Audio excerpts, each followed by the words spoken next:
Fala, gente, muito boa tarde a todos.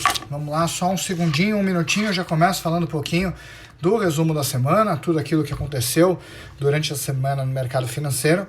Então, só esperar aqui um segundinho e aí o pessoal já entrando, a gente já pode começar, tá bom?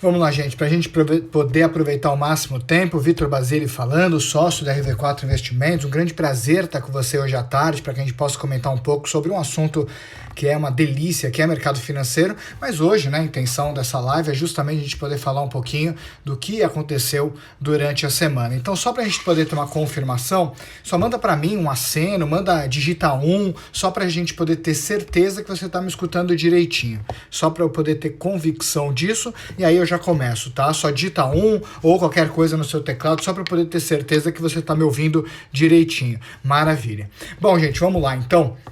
Primeiro falando um pouquinho sobre o que aconteceu na semana, depois vou falar um pouquinho sobre os indicadores que a gente teve durante essa semana e depois vou passar um pouquinho para vocês em relação a alguns produtos que a gente está recomendando para que você tenha na sua carteira de investimentos. Porque caso você não tenha na carteira de investimentos, tudo bem, é opção sua, mas é a forma que a gente está recomendando por tudo aquilo que a gente já está visualizando agora para os próximos dias, meses e anos, tá? Hoje a gente está num cenário de extrema turbulência e naturalmente é importante sim buscar rentabilidade, mas é importante sim saber se proteger e às vezes a diversificação não é possível somente, tá bom? Mas falando um pouquinho do que aconteceu na semana, eu peguei aqui um apanhado para que a gente possa deixar essa conversa bastante contextualizada, mas de qualquer coisa eu já coloco de antemão é que a gente só tem notícias novas e velhas ao mesmo tempo. A gente não tem uma mudança na dinâmica daquele radical que a gente está acompanhando no mercado em relação a tudo aquilo que a gente está vendo nos noticiários. Primeiro, as vacinas. A gente está hoje acompanhando que nessa semana a gente teve o caso, né, na Inglaterra, da gente ter começado a ter as vacinações com uma senhora de mais de 80 anos, que é colocada como prioridade na Inglaterra, nessa primeira fase de vacinação, onde o Reino Unido ele já foi o primeiro país a aprovar as vacinas, né, o Ocidente falando, né, que já aprovou as vacinas, então essa senhora foi a primeira, onde os idosos e também os profissionais de saúde vão ser os primeiros a tomar a vacina. O Reino Unido acabou comprando uma grande quantidade, que já vai imunizar aproximadamente 1/3 do Reino Unido, que é uma população de 66 milhões, e naturalmente isso já abre a vertente para outros países. Estados Unidos, ele acabou de aprovar hoje, então, a particularidade da vacina da Pfizer, da BioNTech, onde agora começa essa corrida americana, visto que os Estados Unidos está num setor, num momento muito complicado, onde, só para ter uma ideia, essa semana a gente teve quase 3 mil mortes, tá?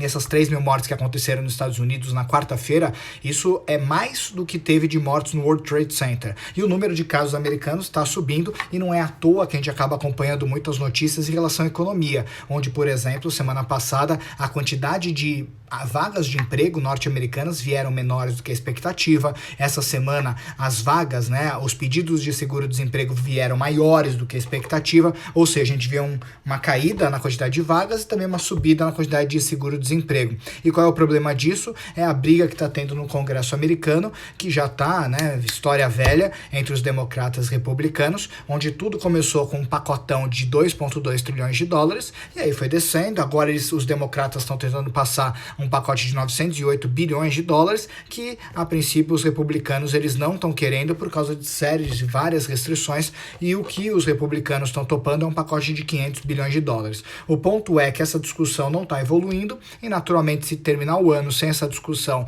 bem resolvida, o que vai acontecer é que vários benefícios para pessoas que estão em vulnerabilidade nos Estados Unidos, como desempregados, naturalmente não vai ter dinheiro para poder pagar e pode ser que alguns setores, né, específicos da economia americana não voltem a toda. Somando a isso também, na Europa a gente tem problemas, que por mais que voltou a vacinação, ela começou na Europa, a gente encontra vários problemas no setor, né, no continente europeu. Primeiro, em relação ao fato daquela reunião, né, que era para poder definir o acordo comercial com a saída do Reino Unido da União Europeia não está evoluindo, e o que foi falado hoje, o ministro Boris Johnson, que é o ministro do Reino Unido, diz que parece que não vai sair até o final do ano, e o limite para isso, que já é um segundo limite, porque o primeiro não conseguiu ser cumprido, naturalmente parece que dia 31 de dezembro pode ser que não seja suficiente para que possa sair esse acordo, porque alguns países não concordam com algumas diretrizes, principalmente, por exemplo, nas regras de pesca, tá?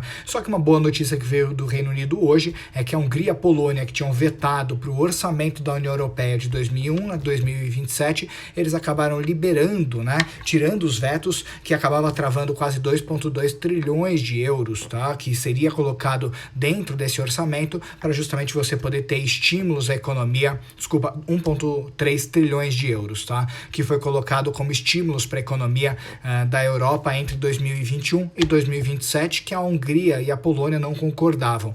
Então aí a gente começa a ter algumas boas notícias. E olhando aqui para o Brasil, para a gente poder encerrar aqui aquela briga danada no Brasil em relação às vacinas, onde de um lado você olha o Bolsonaro, né, o governo Bolsonaro, que quer, porque quer brigar com o João Dória querendo capitalizar politicamente em relação à Coronavac, mas essa é a grande discussão, e o ponto é que está tendo duas vertentes no Brasil, onde não tem uma unidade em relação à vacinação, mas parece que agora começou a caminhar com essa semana a Anvisa liberando em caráter emergencial algumas vacinas que já estão pré-aprovadas em outras agências, tá? Então, em suma, a gente tem isso como notícias gerais. O que está preocupando muito no cenário brasileiro? Fiscal, para variar, tá? Tanto que não é à toa que a gente teve hoje a nota da Standard & Poor's, onde ela colocou um BB- para o Brasil, ou seja, a gente continua tendo esse BB-, que não é bom nem ruim, tá? É um país mediano, onde a gente tem um risco grande, né, naturalmente, mas não é um risco tão grande como, por exemplo, economias que não têm uma estruturação tão boa como a nossa. Mas, a princípio, a gente tem que ficar alerta, e a Standard & Poor's colocou no relatório dela esse alerta, tá, gente? Mas o ponto principal que tem que ficar é que essa semana, de novo, o assunto foi teto de gastos e fez, naturalmente, a oscilação no mercado financeiro crescer e crescer demais. Porque veio a PEC emergencial, mas eu não vou entrar em detalhes da PEC emergencial que foi encaminhada essa semana, que foi discutida, mas em suma é que essa PEC emergencial quer passar gastos para o ano que vem, para o governo, que fujam da regra de ouro do teto de gastos, tá? Por um ano. E isso acaba sendo mais ou menos como você furar o teto de gastos. E aí acaba que o mercado não reagiu bem, o mercado não gostou, e naturalmente, quando o mercado não gosta, aquela força que a gente tinha para poder crescer, para poder subir, não rolou, não aconteceu. Essa semana a gente cresceu, tá? Mas podia ter crescido bem mais. A gente cresceu muito mais pelo movimento das commodities, como petróleo, os bancos foram muito bem na Ibovespa hoje, e hoje a estrela do Ibovespa foi a Eletrobras, porque teve notícias, né, hoje relacionadas à possível privatização da Eletrobras, e isso fez com que ela crescesse bastante hoje. Mas, a princípio, se não fosse esse rush das commodities, por exemplo, dificilmente a gente teria uma semana positiva por causa desses ruídos do fiscal. Vamos esperar a semana que vem para ver o que vai dar, mas, a princípio, a gente sempre vem sofrendo com isso. Falando um pouquinho de indicadores, olhando agora como tá, primeiro vale ressaltar dólar, tá? Dólar a gente começou em novembro, por exemplo, com 5,74, tá? A variação câmbio versus real, e hoje a gente está olhando aqui o dólar, ele já está vindo 4/12, sexta-feira ele estava em 5,15, e hoje ele está mais ou menos aí na casa de 5,6, 5,7, ou seja, ele caiu, teve uma desvalorização de quase 2% no dólar só essa semana. Muito é explicado, né, nessa queda do dólar. Primeiro, a entrada de recursos estrangeiros no Brasil, quase 31,5 bilhões de reais entraram no Brasil. Segundo, o próprio Joe Biden ter assumido a presidência norte-americana sem terminado aquele inferno das eleições americanas, acabou que isso gerou menos ruído, menos incertezas para o mercado, e naturalmente isso gera muito mais tranquilidade para os investidores voltarem a investir em outros locais que não seja, por exemplo, a moeda forte americana. E além disso também, por mais que a gente olhe esses ruídos no fiscal, acaba que o Brasil, pelo menos, ele está um pouquinho menos bagunçado do que estava em setembro em relação a essas discussões sobre o fiscal. Isso gerou um pouquinho mais de credibilidade para que o Brasil pudesse receber esses investimentos internacionais. Lembrando que a qualquer momento também pode sair, mas a princípio isso é um ótimo sinal de vir 31 bilhões mais ou menos de reais de entrada na Bolsa de Valores. E também um outro fator é que o Brasil ainda é um país muito descontado na Bolsa de Valores. Quando a gente conversa a Bolsa a gente converte a bolsa brasileira em dólares, tá? Então é uma grande vantagem para o gringo vir para cá ainda, porque ele pode aproveitar grandes oportunidades e aproveita muito, no caso, a nossa relação real-dólar, que para eles é muito boa para poder aplicar no país se eles resolverem ficar e investir direitinho, tá? Falando um pouquinho em termos de Bovespa, também essa semana a gente subiu, a gente fechou a sexta-feira passada em 113.750 pontos e aqui a gente está vendo essa semana, hoje até agora, pelo que eu estou acompanhando, a gente está em 114.850 pontos, ou seja, hoje a gente cai, tá? O dólar hoje ele tem uma valorização e a Ibovespa hoje cai, mais ou menos 0,24%, mas a valorização nessa semana é de aproximadamente 1%, o que está muito bom, visto que a gente teve bastante ruído em relação ao fiscal e também toda essa batalha das vacinas, mas é uma boa notícia, tá? A gente está começando a caminhar com as vacinas, tanto que aqui o governo de São Paulo já colocou que em janeiro começa a vacinação da população e vários estados já estão fechando contratos com a Coronavac para poder começar a imunizar os seus estados. E por fim, para a gente poder falar de indicadores e eu poder falar de produtos, falar um pouquinho sobre a taxa de juros, que essa semana oscilou, ela até caiu um pouquinho mais, mas ela se manteve estável no curto prazo, tá? A curva de juros 3,03 e lá em 2027 ela se manteve bem estável em 6,79. Por mais que ela subiu, caiu, mas ela praticamente ela mantém essa semana muito parecida com a semana anterior. Falando um pouquinho de produtos para sua carteira, a gente está com 3 linhas de recomendação. Claro que o seu assessor, o assessor da RV4 Investimentos, ele vai avaliar sempre o seu perfil para ver o que é ideal para sua carteira, para o teu momento, para o seu plano de vida. Ele não vai ficar indicando um produto de prateleira para você. Mas o que você tem que visualizar? Hoje, muitas oportunidades muito boas em crédito privado, tá? Muitas empresas que estão buscando se capitalizar para projetos no ano que vem, estão com taxas extremamente atrativas e quando nós, da RV4, a gente oferece um crédito privado junto com a XP, é que a gente tem a plena convicção que esse produto é um produto de qualidade, que vai gerar retornos e você vai ter toda a segurança de um bom investimento dentro de uma classe de renda fixa. Segundo fator é a questão em relação aos próprios private equities, que a gente vai começar a ter cada vez mais, que são empresas, né, que estão de capital fechado, que muitas vezes elas estão buscando financiamento para poder investir nas suas operações, por mais que é uma operação que tem um grau um pouquinho maior de risco, como são grandes gestores, isso é um baita benefício para o investidor poder estar nisso.